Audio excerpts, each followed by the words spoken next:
ஒற்றுமையான எங்கள் குடும்ப பங்களை பாருங்கடி. இப்படித்தானே குடும்பம் என்றால் இருக்கணும். அண்ணன் தம்பி விட்டு கொடுத்து ஒற்றுமையாய் எல்லோரும் வாயில் விரல் வைக்கும்படி. இதெல்லாம் யாரா? பெற்றோரும் தாய் தகப்பனும் செய்த புண்ணியம் தானே. ஒருவருக்கொருவர் அனுசரணையாக இருந்தாலே குடும்பம் நலமாக இருக்குமே.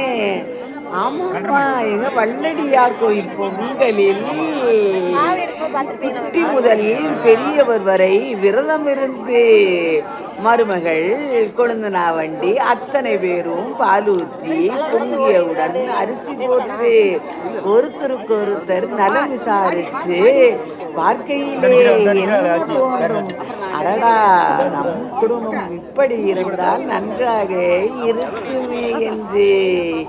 இறையருளே இத்தனைக்கும் காரணம்.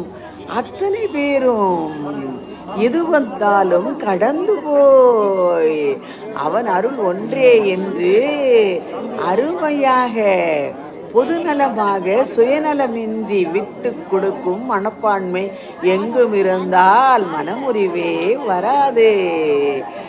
ஆமா, 15 நாள் பச்சரிசியும் மாவும் தொடாமல் இருந்து அன்று கைக்குத்தல் பச்சரிசியை களையாமல் பால் பொங்கியவுடன் பொங்கி அழகாக வெண்ணெய் போன்று மறுநாள் அந்த பொங்கல் சுவையே சுவை.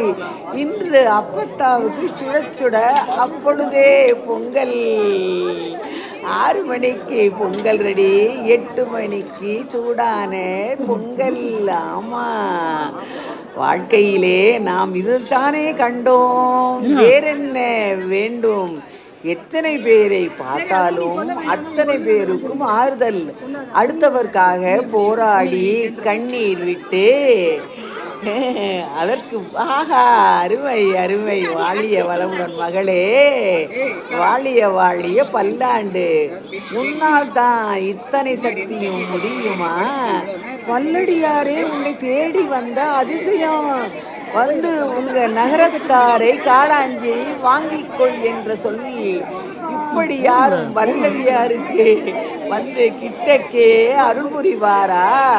எல்லாம் ஒன்றே, பொதுநலம் பொதுநலம். அதுவே வல்லடியாரின் சக்தி. ஆமா.